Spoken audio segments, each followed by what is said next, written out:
Hi, hello, good evening. I can see quite a few of our team already joined. Haiti joined. Thanks for joining this evening. I can see some familiar names, uh, some of our clients with all curious mind. So welcome tonight, this evening for this session. We're just going to give it a few more minutes for people to joining into this session today.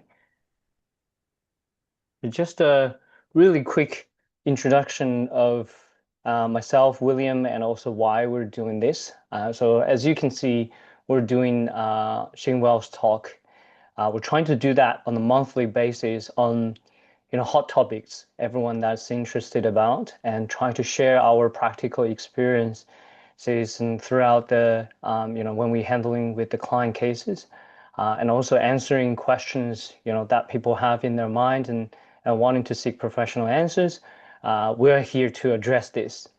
Obviously, we have a structure, the content that we wanted to go through today. So myself as director and also the principal financial advisor of Xing Wells, I will go through that content with you guys today. William will also go through as a director of Xing Group, and also Xing Mortgage will go through the mortgage part for the commercial properties as well, so in detail. I think to make this time worthwhile for you, it's important that to participate in, asking all kinds of questions that you have in mind. There's no silly questions or it's just the questions that you don't know. We wanted to address these questions to make sure that, other people that have similar questions would have the right answer. Today, we're going to focus on commercial properties. A lot of people are already purchased commercial properties in their own names, either for their businesses or for their own investments. These are the ones that are particularly designed to the clients that already purchased the commercial properties, and what are the strategies to help them improve their own personal financial position, in certain scenarios. Um, well, if you are interested in purchasing commercial properties in the future, we can arrange other sessions as well to specifically talk about the strategies using self-managed super fund to achieve that. Okay, without further ado, 2 minutes go, we can jump right into this session. Just before I go into that, I think I'll just give William a few minutes just to introduce himself, so we can, formally get introduced and get things started. Yeah, so just give a little bit brief about today's agenda. So basically, Frank will kick off the presentation, talking about more from the financial planning side, and then followed by myself, talking about a real case, but in totally three different scenario, and what is the end result, and also a high level introduction about SMSF commercial lending, figures including interest rate, LVR, those things. Then, we will wrap up, with a final Q&A session. I'm more than happy everyone, can raise any question if you want. And also, we want to listen to you, everyone, what kind of topic you're interested in the future months, so that we can help to schedule and bringing more, valuable information to everyone. So that's all from my side. And Frank, you can go ahead. Yeah, thanks everyone. So after this tax reform, I think commercial property sort of like it become the hot topic, especially when it linked with self-managed super fund. And we're also actually at the very forefront of helping clients to sort of like structuring their asset and implementing these kind of strategies. But when helping these clients, we realized that a lot of clients already purchased commercial properties either in their company names or in their own names, for their own business. It could be a dentist purchased a dental practice, a shop that running the practice inside of it, or it could be a travel agent that purchased an office as for the travel agency business. Very similar situations happen across the various of industries. And that really got me curious and see, like with the clients that already have their own commercial properties, what are the strategies that potentially available to them that would allow them to further, their journey of accumulating their wealth. So today is the goal is to really tackle this question is what if I have a commercial property and now I want to, use my super to do something to help me, further my journey. But before we get into this, I think one very important concept, okay, let me just go to my slides. One very important concept is what is commercial property or what is a business real property? Before I get into that, I wanted to let everyone know that this is just a general information, okay, general advice. Everyone's situation is different. By the end of this session, you would understand why I say that. Because in a very almost identical situation, there might not be, the solution might not be best for one family versus the other family. We have to really look at it on a case by case basis. Okay. But obviously, with this kind of a decision structure to understand how things could be implemented, then you would have a better idea of how to make the right decision. Before we jump into this, what are the benefits holding a commercial property inside a self-managed super fund? I need to really clarify commercial property, this word, okay, two words, commercial property. When we talk about self-managed super fund, we are not really talking about commercial property. We're talking about the business real property. In short, like capital gain tax called CGT, usually as in the professional world, this is called BRP, business real property. The reason why it is called business real property, okay, you guys are hearing the echoing, okay, probably I should just change. Okay, anyone can hear the echoing? No echoing. Okay, William is all good. Okay, Oh, good. okay, oh good. Okay, so if other people can give me a bit of feedback if there's any echoing. Okay, oh good. Okay, so when we look at self-managed super fund, we're not really talking about commercial property. We're talking about business real property. And the reason why we have to use the right terminology is because commercial property doesn't necessarily equal to business real property. I wanted to jump directly into the law because just don't quote me, because I want to jump directly into the SIS Act, is the Superannuation Industry Act. What exactly is talking about the definition for a business real property? Okay, so if we just look at here, what it says is it is basically exclusively for business purposes, for business property, wholly and exclusively in one or more businesses. What does that mean? If it is a residential property, but it is wholly and exclusively used for business, it can still be considered as a business real property. We need to really draw the line between that. Because when we talk about commercial property, we think about offices, warehouses, and shops. But for residential properties, if they are used solely and exclusively for business purposes, they can still be considered as business real property. Give you an example. If the person owns 20 residential properties purely for an Airbnb business, then these properties are considered as business real properties. There's a real case for that. So we have to really draw the line when we talk about commercial properties here today in self-managed super fund. What we're really talking about are business real properties.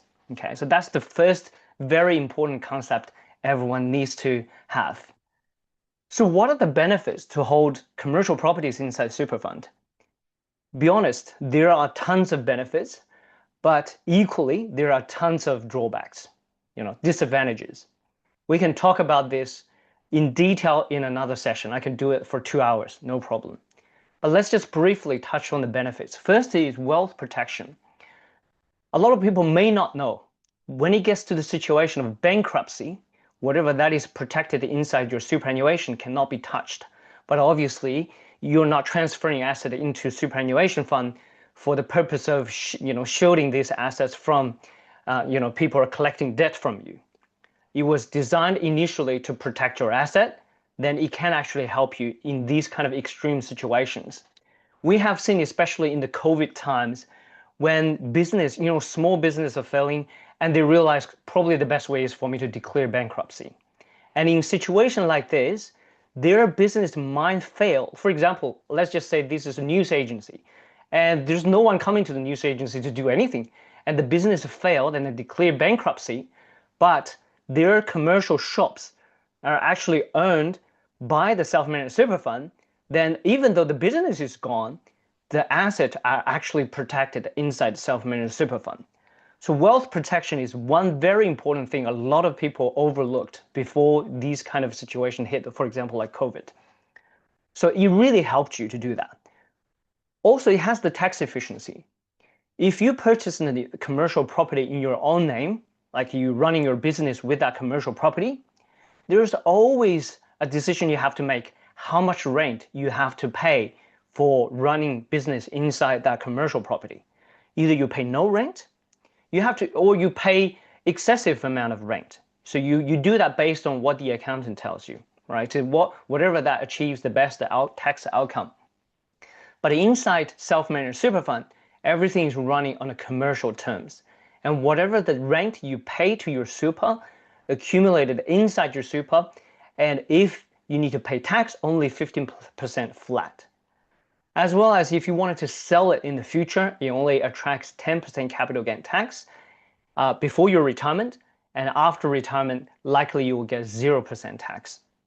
So you basically locked in the outcome of the tax consequences for this level of tax efficiency. Imagine if you're paying, let's say, $150,000 rent for your premises, running the business right now, and only whatever that, the 150, only 15% is taxed. Imagine how quickly you can pay down the principal if there's a loan attached to the property. You would speed up the entire process. And imagine by the time of retirement, whatever the rent that you're getting is tax-free.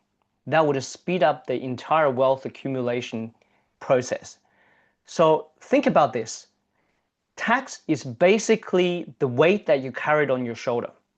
And you're trying to run as fast as possible and run as long as possible. The more tax you pay, that's the basically heavier burdens you're carrying, and a shorter distance because you only have that level of energy to do that. You'll be gassed out by the end. So if you are able to reduce your tax, meaning less burden carried on your shoulder, you are able to run longer. That means your wealth could accumulate, greater than outside of superannuation. So after this tax reform, what I think is everyone sort of like got knocked on their head and said, look, we realize it looks like superannuation is the only key solution to our wealth creation.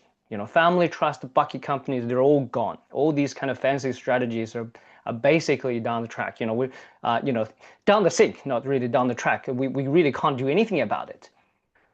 And also what we have seen is with business, when we're starting to separate their premises with their actual business, running business, it is better to tidy up their business. First of all, how their business is valued. A lot of people never really thought about that. For example, there's a pharmacy business, and you actually rely heavily on the key person that holding the pharmacy license. And the question is, what if the person is no longer be able to work? How much this pharmacy would worth, right? So they have to find someone to take over the business. And if the premises and the business are separate, it allows them to really think, okay, what is the valuation of our business and what the succession could work? And potentially could allow the key person to slowly transition out of the business for retirement, but still owning the premises and collecting rent as part of the retirement strategy. So there are a lot of things that can be played with owning a commercial property or business real property inside a self-managed super fund.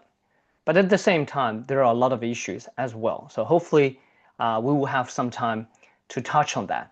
And while you're listening, if you have any questions, please make sure you put in the chat room. And when we take a break, we'll have a look at these questions.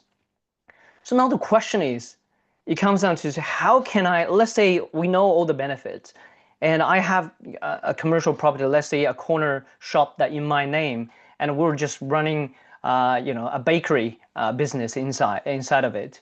What are the ways that I can do to get this property into my super fund? There are basically three different ways, but there are also a mixture of these different ways. One is if your super have all the money, you can just purchase it outright. You don't need to borrow any money. You can just use the money to get the property.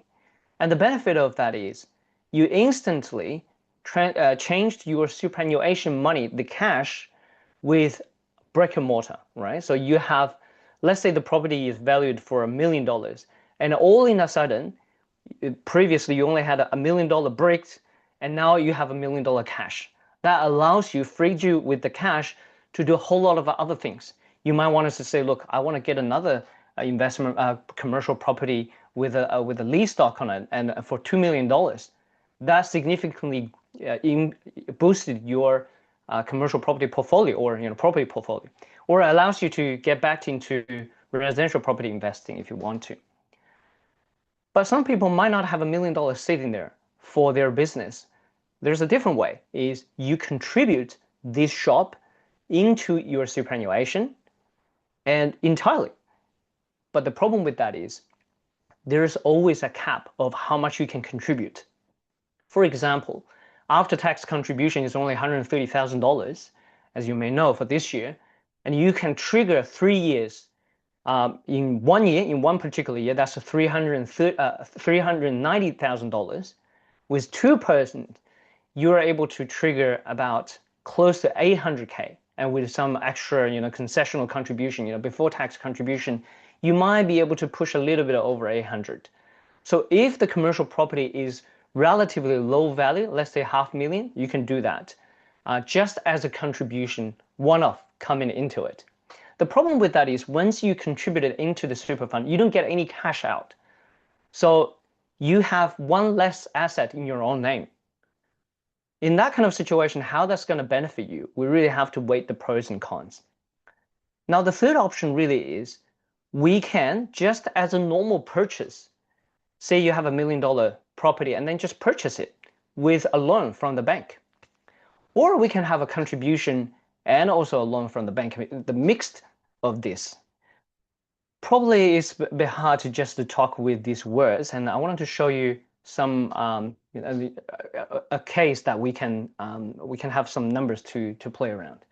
Let's say we have a $2 million property, and our self-managed super fund only have $500,000 in it, and we understand that to purchase a $2 million property with only $500,000, and obviously we also need some money, cash sitting there for paying for all the cost for the self-managed super fund, that kind of operational buffer.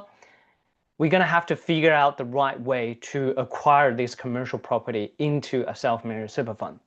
So that comes down to a couple of options. One is we can borrow from the bank with a very high, LVR. Let's say borrow 80%. For $2 million, if we're borrowing 80%, then that basically covers for 20% of the deposit, which is we're still within $500,000 range that we can afford. And we still have some money left. But in doing that, that presents a huge risk. One is that is not actually within the guideline that ATO feel comfortable with. And you have one heavy asset with literally no diversification tied up to your super fund. The second option is we can reduce the borrowing ratio to 70%, but that would require bigger equity. So we need about 600K to make that happen. What can we do? We only have $500,000 there. We can actually make cash contributions into the super fund for this purchase and leave some liquidity outside super fund, or in case that we need to put inside super fund. This is also a safer way. Usually when we do this, we wanted to make sure that the cash flow makes sense, because if you running business inside your commercial or not, if you just purely invested it into a commercial property, we can better estimate what the cash flow would be. Usually when you transfer an investment, a commercial property, or you own a commercial property that you want to move into a self-managed super fund, we have a better estimation of what the rent is, and we have a better stability, consistency of the rent, how long this rent will go on. So that gives us certain level of assurance because if we just hold the cash in the use the cash in the self-managed super fund, go out and buy something random, then we have the risk of being the property being vacant, and there's no rent coming in. So you're gonna have to cover the period of time where there's no rent yet, and you still have to pay the mortgage. So sweet spot 70%, 75%, 60% based on the actual situation. So that allows us with only 500,000 and some cash to be able to purchase this commercial property. And that's something that is quite interesting. When we see that, we can either do a cash contribution or we can also use, as I said, the initially, the in-specie contribution, meaning that $2 million property, a portion of it will be used as an equity, valued as an equity equal to the amount of contribution that I need to put in, that goes up to the cap that we can do that. So in that kind of situation, that means when you actually get the loan from the bank, you will only get the loan for that 70%. You won't get more. Okay. So what about 50%? That's what I was talking about. A 600K contribution. You can do an equity contribution from each party and only borrow a smaller amount to cover for the shortfall. What's going to happen is you're only going to get that 50% debt out of the self-managed super fund as a cash that you'll be able to use for other purposes or pay down the debt that originally associated with that commercial property. Okay. I don't know if it is a bit confusing with different ways of doing it, but we'll sort this out after a few slides. So what we want to go back a little bit on this tax efficiency again. Right now, imagine this property is only in your own name. Basically, you're gonna be pretty reluctant to have even the right amount of rent, because if the rent is high, then you're gonna have to really pay tax on it. Yes, your business is that the rent is fully deductible, but you own this business, then it is not. It is your investment income. So if you run a business in the commercial property, that's what's going to happen. If you invest in the commercial properties, same thing. Like you get the rent coming in, it's going to be your investment income. It's going to be paid at your marginal tax rate. And for some people that is already over 150, 180K, you're looking to pay that on the highest of 47% marginal tax rate, which is not very effective. While in self-managed super fund, it's only 15%, and in pension stage is only 0%. That's what the benefit is. Okay. There are also some risks associated with this as well. One is liquidity. So we have seen the problem with these kind of strategies. Now we're talking about the cons, okay? The problem with this kind of strategy is it doesn't really work well with a family breakdown situation. That's first of all, because if the business is running and the family all of a sudden goes to the court and starting to split asset, it's going to be a nightmare, because you are running the business and the way to do it is really just to sell it. And if you wanted to finance it, it's going to be really, really hard. And it's going to take a long time for this to really solve the entire problem. So it doesn't work well with a pool marriage situation. That's what I said. The second really big risk is, a lot of people think, oh, maybe I get the kids involved and, a lot of other people are involved. It doesn't really work well with a lot of members in there, because when you're starting to have assets and starting to, I'll talk about this later, you're starting to segregate assets, it doesn't work really, really well. And from a succession point of view, it doesn't work really well. And you say, look, I want to pass the asset to the kids, but it's in super. How are you going to do it? Lastly is when it's in the pension phase. A lot of people say, look, we're going to hold this property for 100 years. But it's very difficult to hold a property for 100 years if you have it in the superannuation fund, because someone is not going to live over 100 years. And when someone dies, then there are a question to be asked, should we sell the property? If the property is closely tied up to the business, it's going to be really, really difficult, because you're going to have to find other ways to finance the purchase outside of superannuation. On top of that, there are a whole lot of compliance and laws, because the moment that you put into the self-managed super fund, it is governed by the superannuation industry, supervision law. We call the SIS Act. So it's not just you need to work with a normal purchase, you also need to work with the superannuation laws. So there are a lot of rules around this for you to have this tax benefit.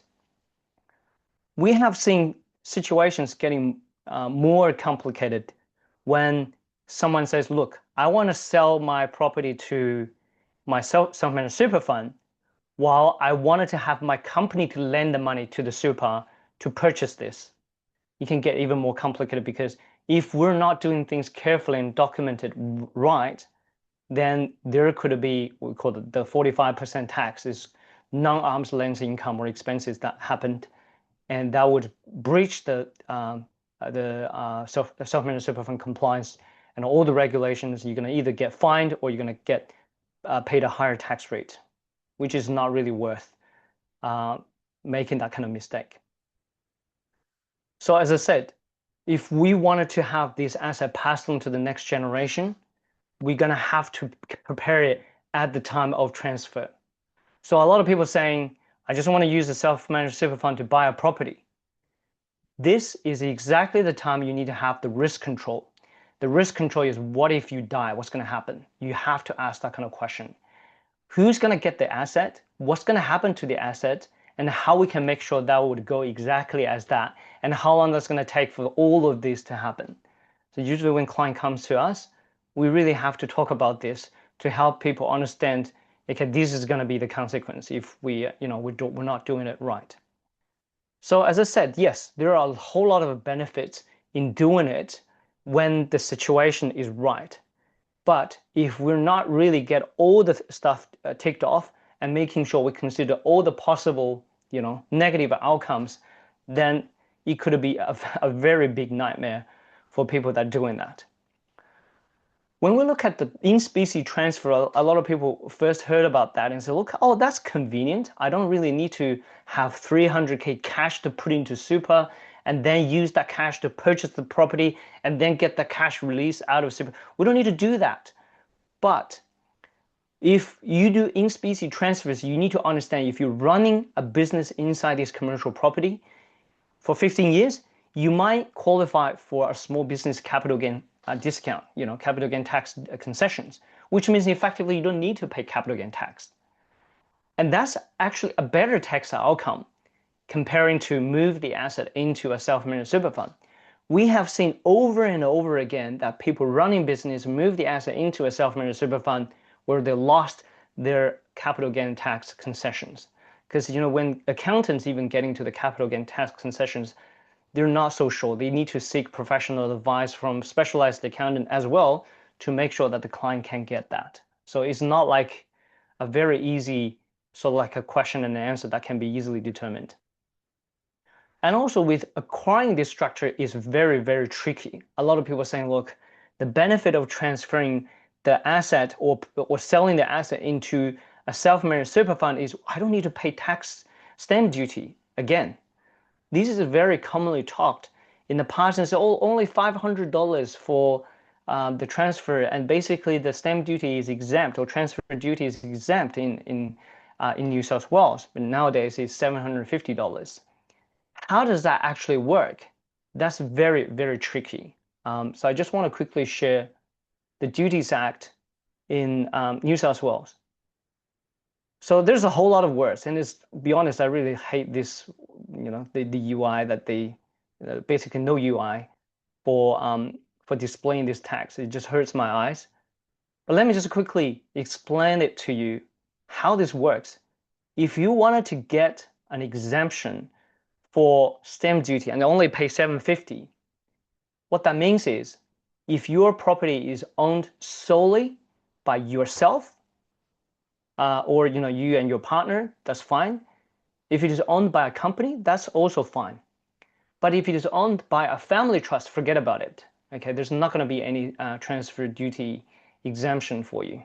Okay, so the condition is before the transfer, they need to be able to determine what exactly is the percentage of the ownership, meaning the underlying beneficial owner.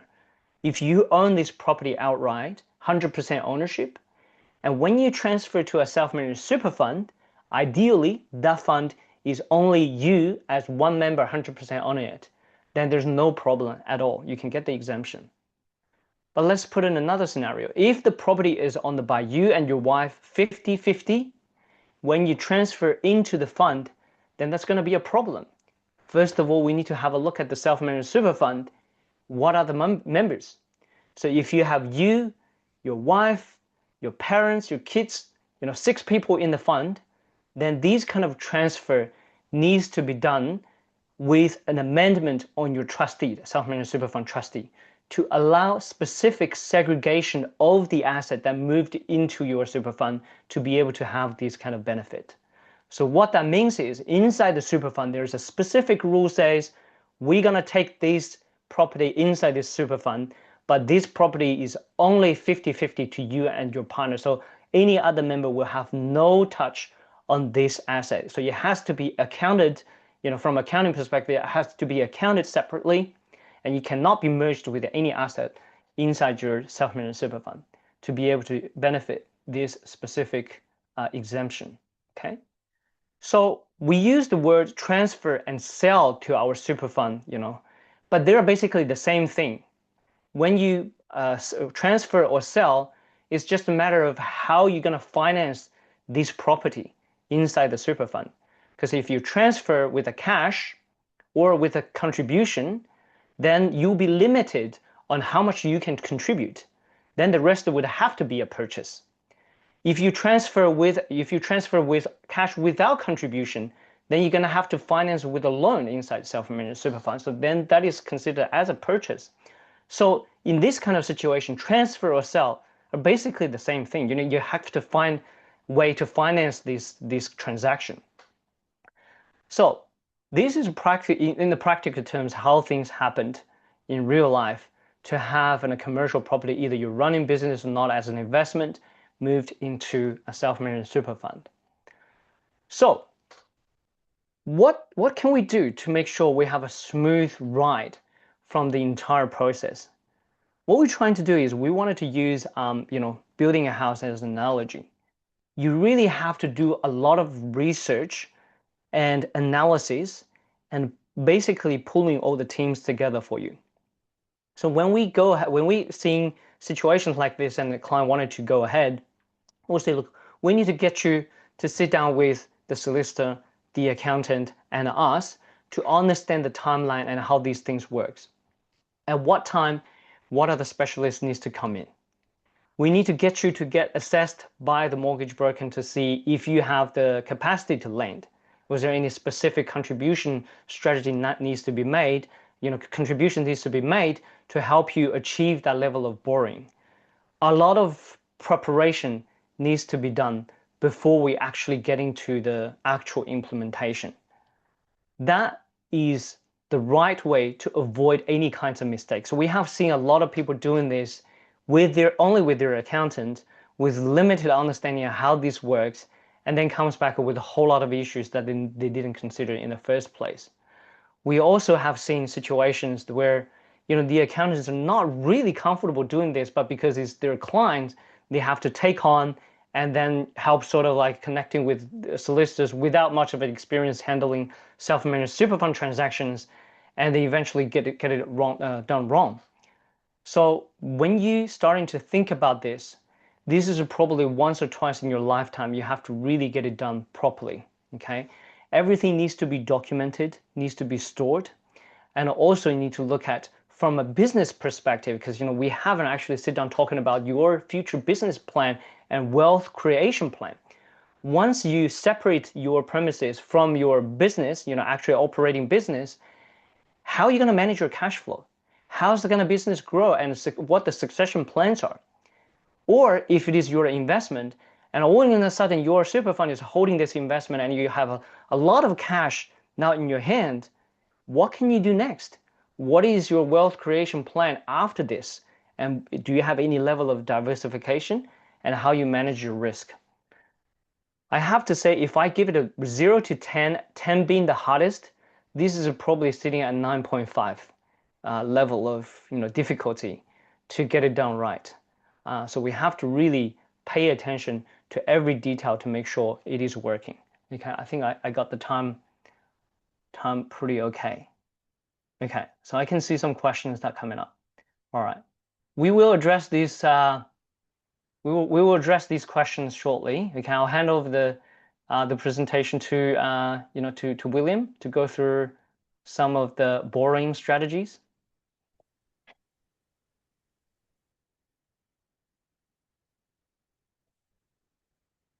All right, cool. So it's borrowing strategy, not boring strategy. Anyway, it's a joke. So anyway, I think some of the content is already explained by Frank, but I just want to make it more like a visualized on the number and also the structure, so which will make everyone easy to understand. Same example, 2 million, asset, we're going to transfer to the super SMSF environment, and the super balance is 500,000. But I'm giving you three different scenarios. One is it works, the other one need a condition, and the third scenario is not viable. So talking about client background. So the client have a commercial property under client's individual name used for the client's own business purpose. Currently sit outside of the super environment. And also existing SMSF balance is approximately 500,000. The goal is actually combine this with lending to complete the transfer, and also after transfer, the property is held and managed by the SMSF. So that's the whole client background information. Then what is the actually strategy actually delivered, right? What is the benefit? So first of all, when we done this kind of transfer, suddenly the client will get 2 million cash in hand, right? And that's in the personal environment. And this is like a free up fund for any other purpose, for cash flow purpose, for some other investment purpose, whatever. And actually, when we're doing this kind of transfer, the client doesn't really lost this kind of property because it's simply just transfer and held in a different entity, still under his ownership, which is under the super. Of course, when Frank also talked about the benefit on the capital growth and also tax benefit, obviously when we transfer it into the super SMSF, the tax rate will immediately, reduce from previously, for example, holding into the company, which is 30%, now into the SMSF will reduce to 15%, right? But once you go into the pension, then zero tax, even you sell it, zero capital gain tax. So that's the whole ideal and idea and a benefit. Why are we doing this? All right, so let's talk about the total three different scenario. One is fully viable, and the second one has some kind of condition, and the third one is not really viable. Okay. Same scenario one. The client, based on the client's borrowing power, including super contribution history in the last 2 years, if it's self-employed, or if it's PYG, just look at your current, super contribution, which is 12% from your employer. But of course, they will also count, do you also do any additional super contribution, right? So based on those kind of information, plus the estimated rental income from the commercial property, then we're able to calculate how much you're able to borrow.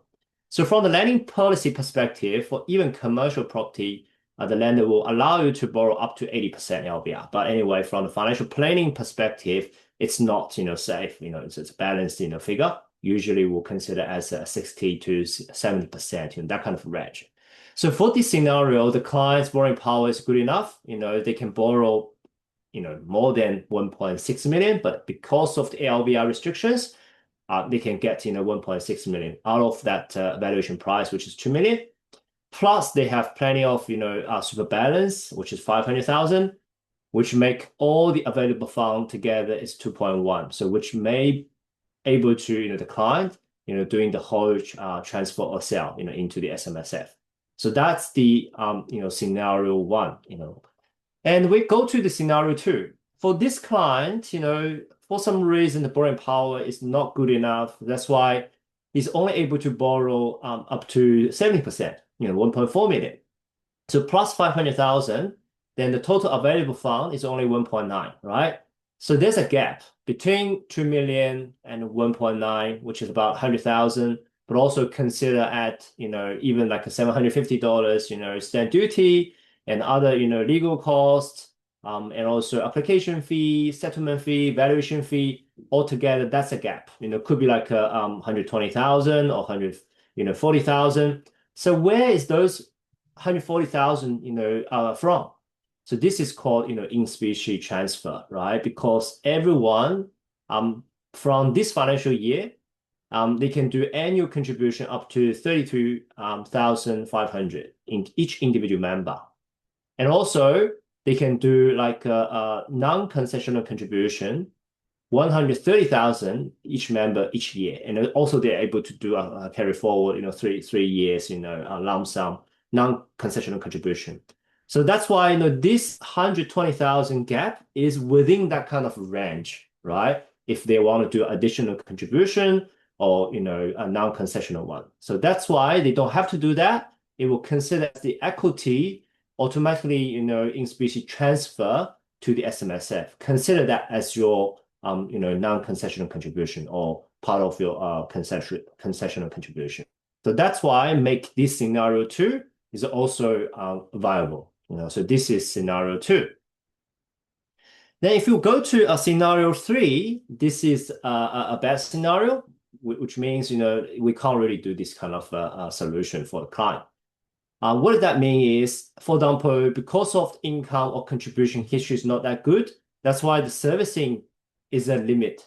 For example, they're only able to borrow 500,000 instead of 1 million, right? Plus they only have 500,000, in their super balance. So all available fund, including the borrowing amount and the remaining balance from SMSF is 1 million.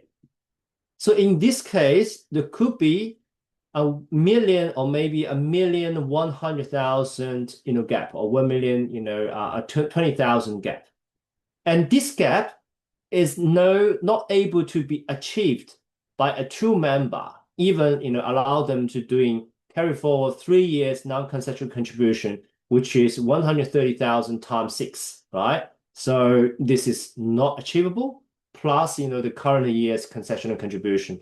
So altogether, they can't achieve that 1,020,000, additional contribution because it's not allowed. It's more than what they are able to do that cap.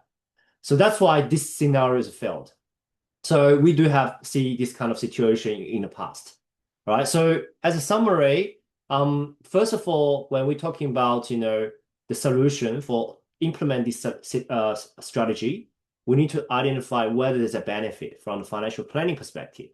Then we need to talking to the broker to calculate the number to see whether from the number perspective, this is achievable or not. This is 3 elements. One is, remaining balance in your super and also your borrowing power plus your, contribution cap. What is the total contribution cap you are able to do, for complete this transaction. So that's totally 3, scenario. Here's like just a comparison table. The maximum loan amount you're able to borrow that will help you to achieve that. But if unfortunately you can't really borrow too much because you have already, the funding gap is exceed your contribution gap, then it's not viable. Okay, so that's a summary about these 3 scenarios. So let's just move to the last slides. This is talking about, the whole interest rate range and also LVR and also a rough guideline about the, application fee and the legal fee and valuation fee, So from the interest rate perspective, as everyone knows, SMSF rate is higher than normal investment rate in your individual environment. So that's roughly about 1% or 1.2% higher than the normal investment rate in your personal environment. Consider this is like a commercial deal, commercial loan. That's not too bad. So even in your individual environment, talking about a commercial loan, that rate is sitting at 6.5 something percent. So that's only 1% difference.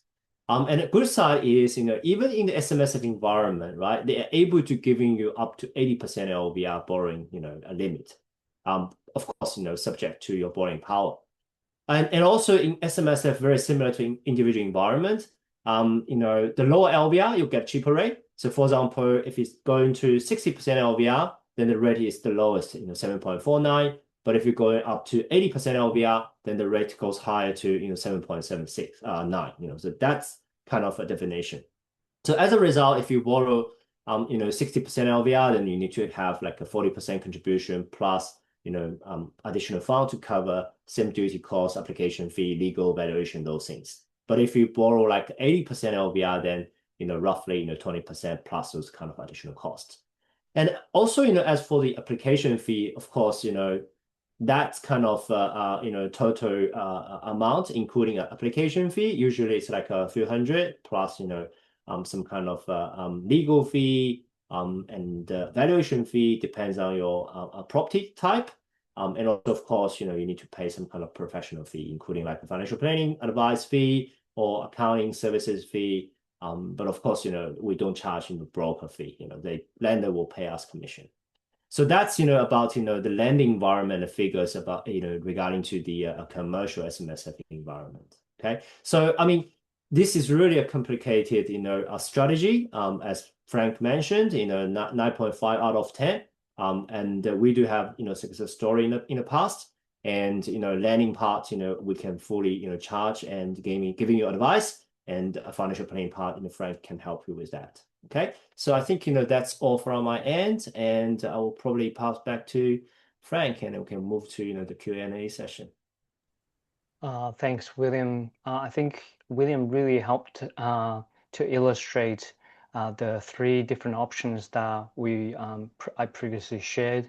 How we purchase it, we can purchase it outright, we can purchase with a contribution with cash, or we can purchase it with a contribution with equity of the actual property, and then we borrow to purchase this property. So what I want to share with everyone is, while you're here, so if you are interested to have a chat with us, our team can contact you, or you can actually just get onto our xin.com.au. You'll see wealth, and there's a form that simply you can fill in and send a message, and our team will get in contact with you within 24 hours, during the business week.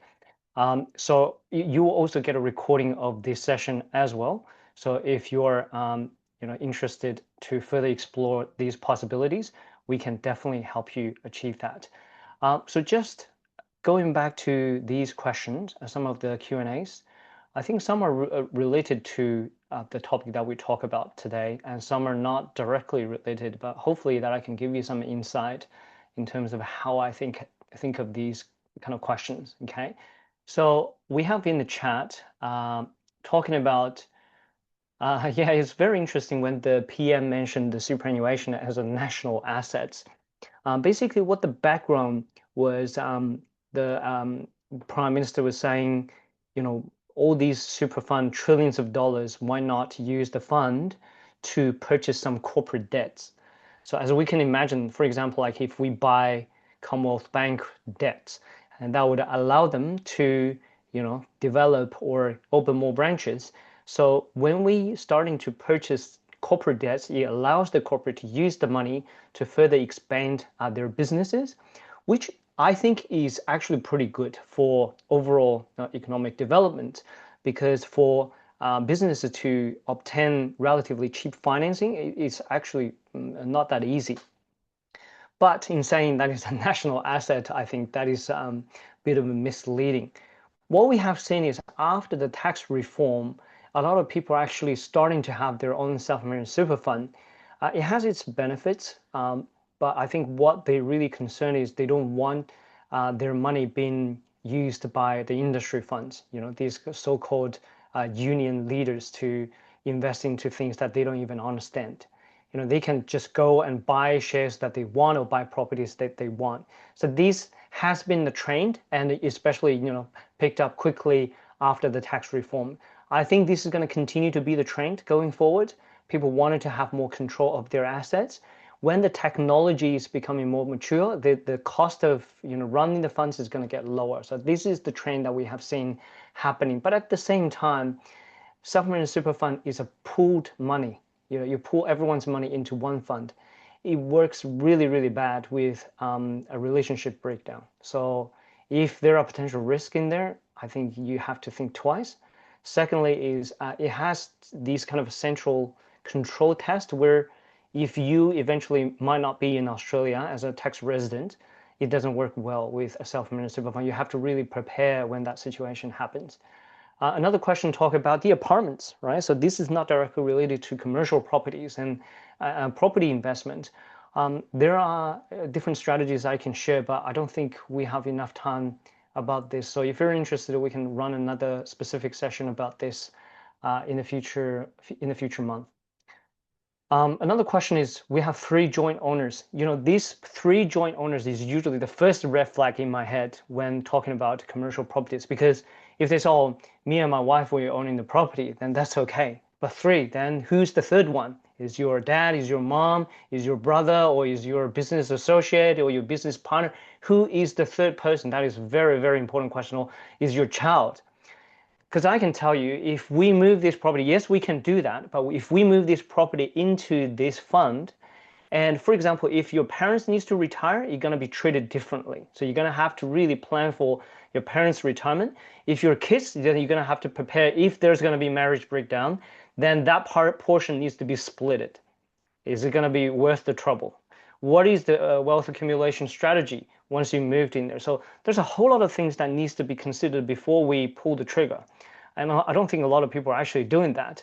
But if especially when we have a fund that put everyone's money in there, and there's just one person that wants to leave or needs to liquidate it, then it changes the whole plan. Okay, so should we do this? Is it worthwhile to do this?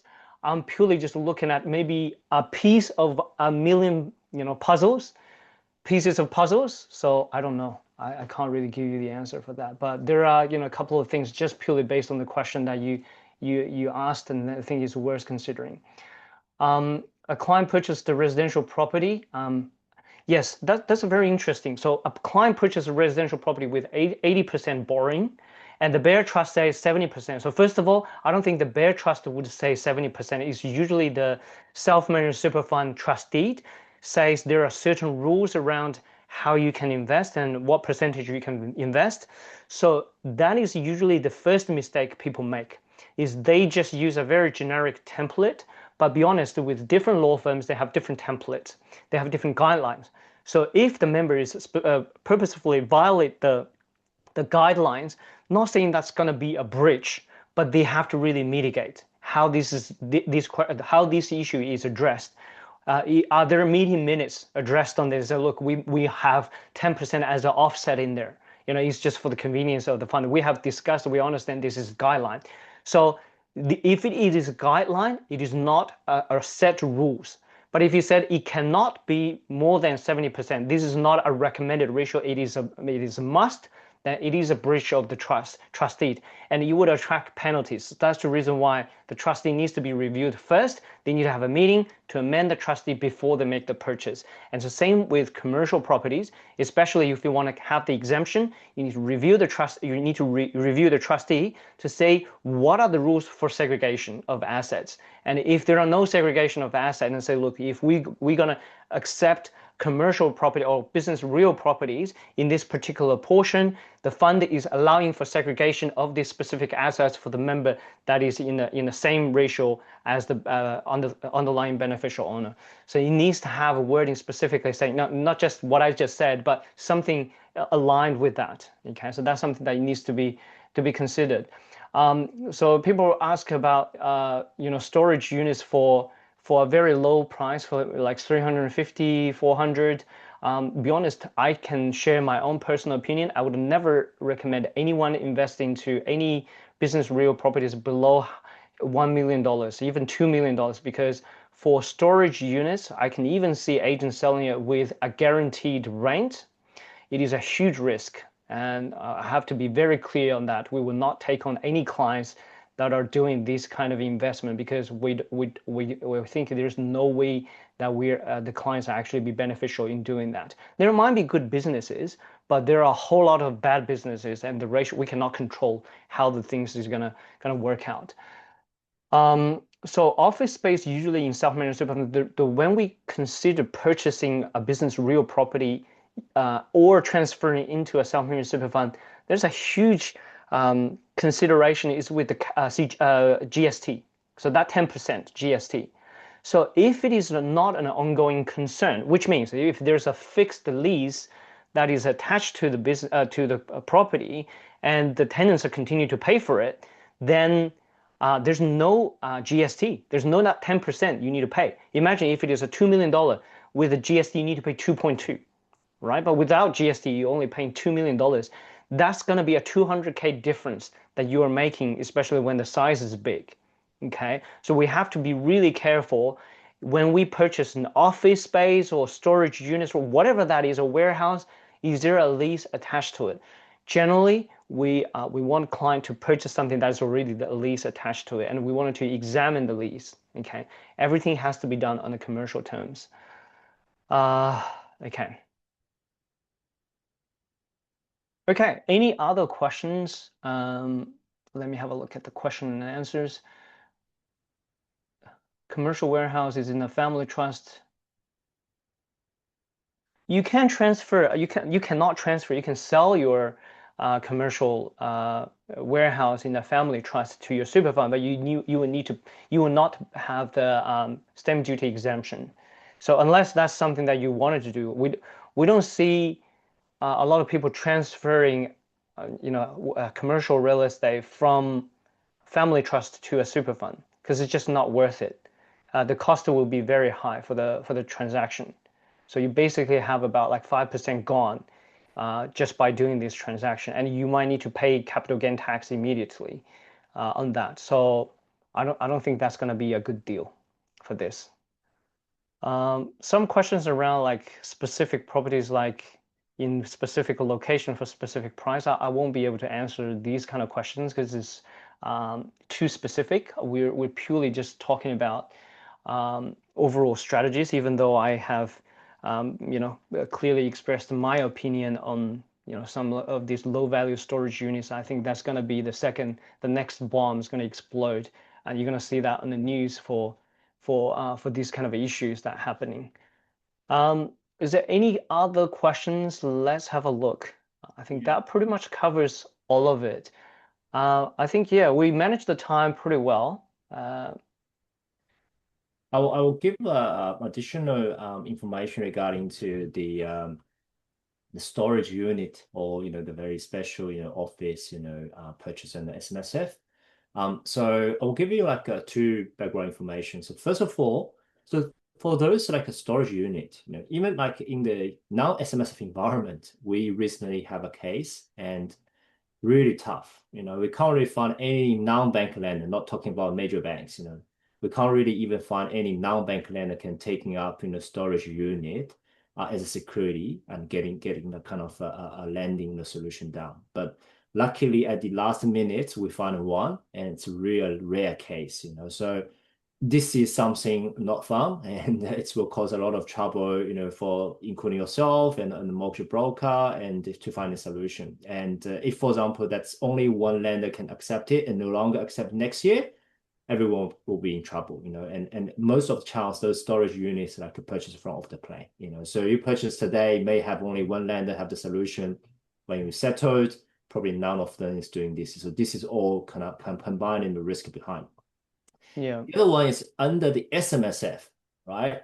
So this will have very general purpose of a commercial they can only accept, So for example, very small size, commercial warehouse or storage unit, this is something definitely no other lender can accept. So as like Frank said, we should consider some kind of general things, in this space.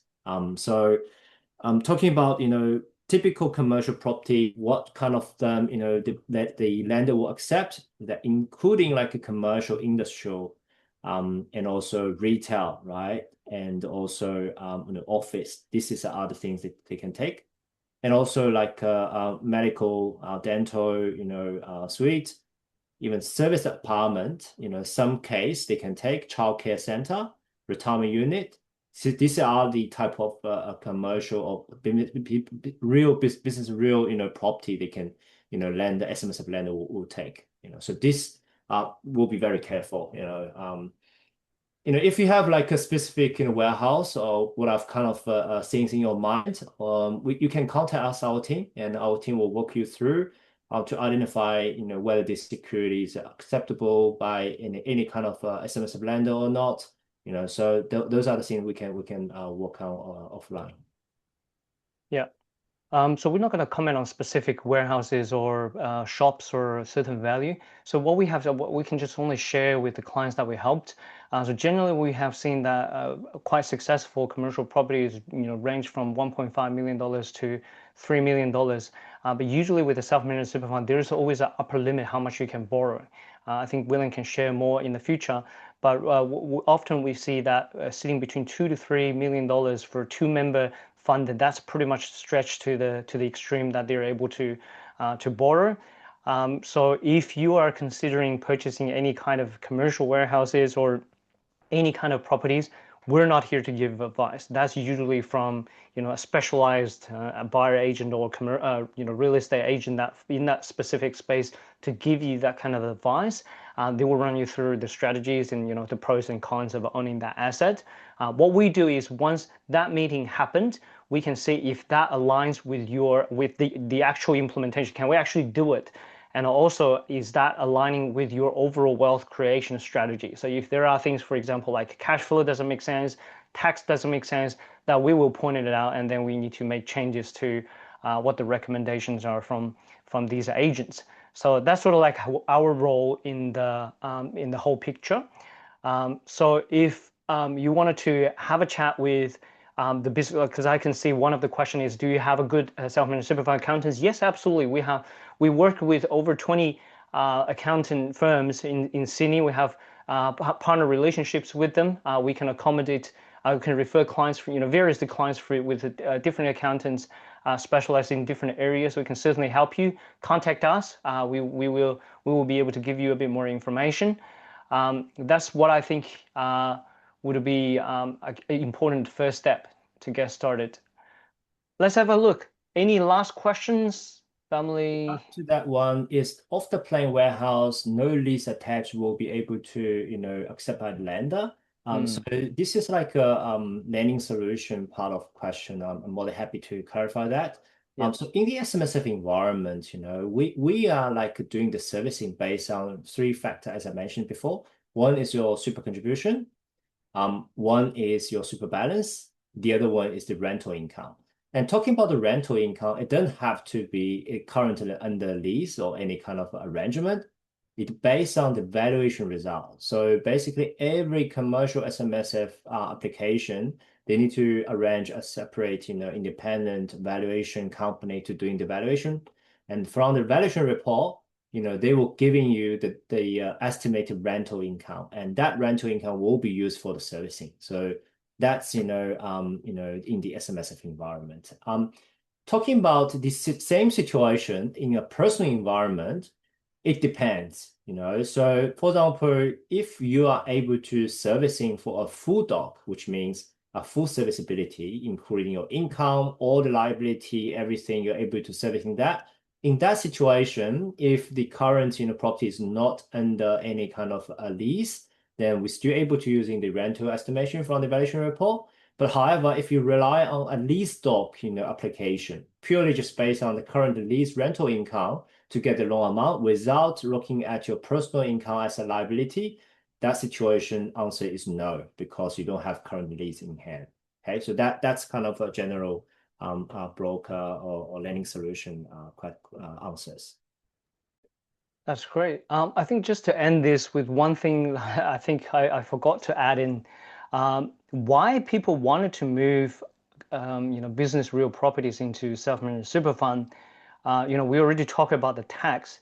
Another important thing is this basically reduced their debt in their own names outside of superannuation, as a lot of people actually still think not quite clear that how the superannuation lending and personal lendings are working together. They're actually kind of separate, right? So William, they're calculated on the two different systems. So imagine if you transfer part of your debt from your own name to your self-managed super fund, that effectively released your borrowing capacity that would allow you to do other things. You might want to buy a second investment property, commercial property, or you want to do a portfolio of properties. You want to borrow more money to do that, or maybe you want to, run your business and borrow more money. So that opened up more possibilities for your future wealth creation. The clients that we worked with are generally stuck in a situation where they cannot borrow more money. They have very poor cash flow. So if they move this into superannuation fund, they freed up their borrowing capacity and have a sufficient amount of cash flow. Their life is going to be entirely different. That would allow them to do more things. So I think that's the concept or the core of what we're talking about here today. And I think we need to just stress that again, and why these kind of strategy really helped these clients. All right, cool. If there's nothing, William needs to add on or any questions, we're happy to wrap it up today. The recordings will be sent out in the email, and also it will be shared in our Xing group YouTube channel. So if you follow us, you will be able to see the recordings as well. Okay, thanks everyone. Thank you for your time. Thank Bye you. bye. Bye.